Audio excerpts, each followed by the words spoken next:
Bismillahirrahmanirrahim. Assalamualaikum warahmatullahi wabarakatuh. Alhamdulillahirabbil alamin. Assalatu wassalamu ala asyrofil anbiya'i wal mursalin wa ala alihi wa ashabihi ajmain amma ba'du. Kaifa halukum para pecinta sastra dimanapun Anda berada. Pada hari ini kita akan melanjutkan kultum sastra yang sudah dibahas pada pertemuan-pertemuan selanjutnya oleh mahasiswa jurusan Bahasa dan Sastra Arab. Sudah banyak tema yang disampaikan ya. Ada beberapa tema terkait tentang sastra dan ilmu sastra, bagaimana perbedaan antara sastra dengan ilmu sastra.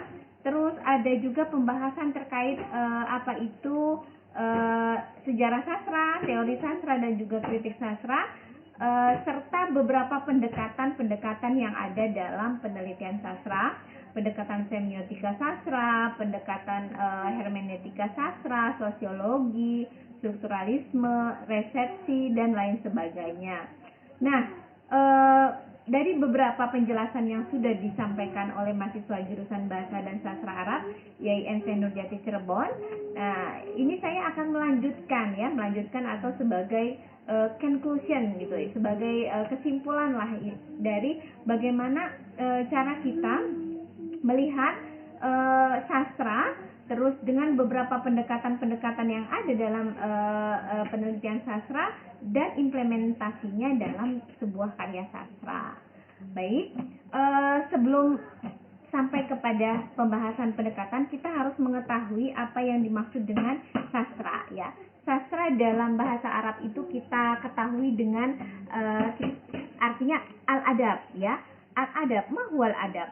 Al-adab di sini diartikan sebagai al-kalamul baligh alladzi yuqsadu bihi at-ta'sir ila nufus sawa'un kana si'ron am nasron. Jadi sastra di sini dimaksudkan adalah sebuah perkataan yang indah ya, sebuah perkataan yang fasih, di mana maksud daripada sastra ini adalah untuk mempengaruhi jiwa seseorang gitu ya, mempengaruhi jiwa, baik itu dalam bentuk syair, puisi, atau bentuknya adalah nasron, prosa, atau dalam hal ini kita bisa masukkan kepada kategori cerpen, novel, novelas, dan lain sebagainya. Nah, penelitian sastra itu dengan beberapa pendekatannya diimplementasikan dalam sebuah karya sastra.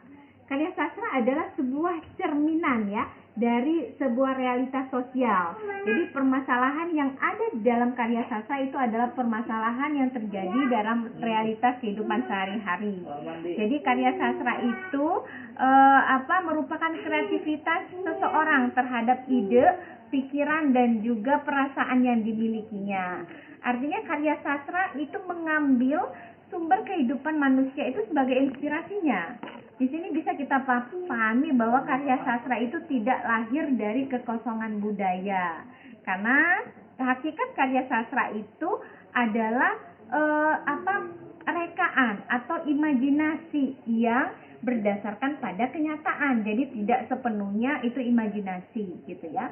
Nah, dari beberapa pengertian terkait karya sastra ini bisa kita garis bawahi bahwasanya karya sastra itu salah satunya adalah wujud dari ekspresi penulis atau pengarang atas apa yang ia lihat, ia rasakan, dan ia alami.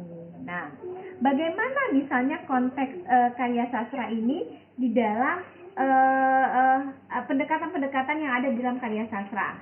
Misalnya saya mau memberikan contoh terhadap salah satu karyanya Khalil Gibran ya, yang terkumpul dalam buku Al-Majmu'ah Al-Kalimah li Mu'allafati Jubron Khalil Gibran yang ditulis oleh Michael Nuaim. Nah, Michael Nuaim ini mengumpulkan beberapa karya sastranya Khalil Gibran, salah satunya dengan judul Al-Ajnihah Al-Mutakasiro. Al-Ajnihah Al-Mutakasiro ini apa yang diceritakan dalam cerpen ini? Khalil Gibran ingin mengungkapkan bagaimana misalnya keterkukungan perempuan ketika menerima perjodohan, perkawinan yang tidak diinginkan gitu ya. Jadi realitas sosial yang paling yang terjadi pada saat itu adalah perkawinan yang tidak diinginkan atau perkawinan yang dipaksakan. Di situ ada juga istilahnya keterpaksaan ya, keterpaksaan, penindasan terhadap hak-hak perempuan, sehingga perspektif yang digunakan adalah perspektif feminisme. Pendekatannya artinya menggunakan pendekatan yang kritik sastra feminisme. Nah, bagaimana ingin melihat gambaran atau citra perempuan dalam sebuah karya sastra? Ya, salah satunya tadi menggunakan pendekatan kritik sastra feminisme. Dan kalau kita ingin melihat bagaimana pengarang dalam hal ini Khalil Gibran dalam memposisikan ya perempuan itu meruntuhkan stigma negatif perempuan yang selama ini cenderung negatif, atau mengukuhkan citra perempuan yang cerdas, yang kuat, yang mandiri begitu ya. Nah, untuk mengetahui bagaimana kecenderungan itu, maka diperlukan salah satu pendekatan, yaitu semiotika sastra digandengkan dengan pendekatan feminisme sastra. Pendekatan semiotika sastra yang digunakan itu adalah pendekatan semiotikanya Michel Rivater yang cara kerjanya adalah melakukan langkah-langkah heuristik dan hermeneutik.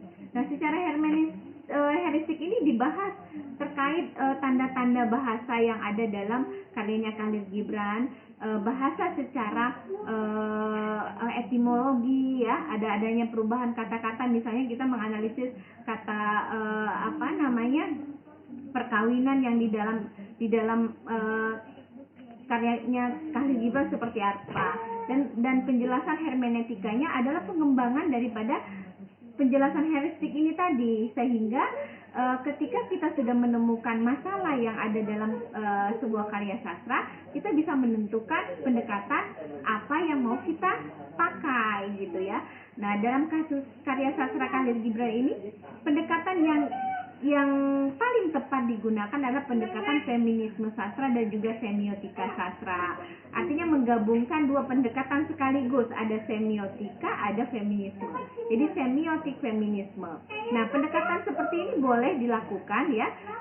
Jadi pendekatan ini masuk kepada kategori pendekatan yang interdisipliner ya. Jadi menggunakan dua pendekatan sekaligus dalam menganalisis karya sastra. Nah, itu saja yang bisa disampaikan pada kesempatan Kultum Sastra hari ini. Semoga bisa menambah wawasan kita semua dan bermanfaat ya tentunya. Akhirul kalam, wabillahi taufiq wal hidayah. Wassalamualaikum warahmatullahi wabarakatuh.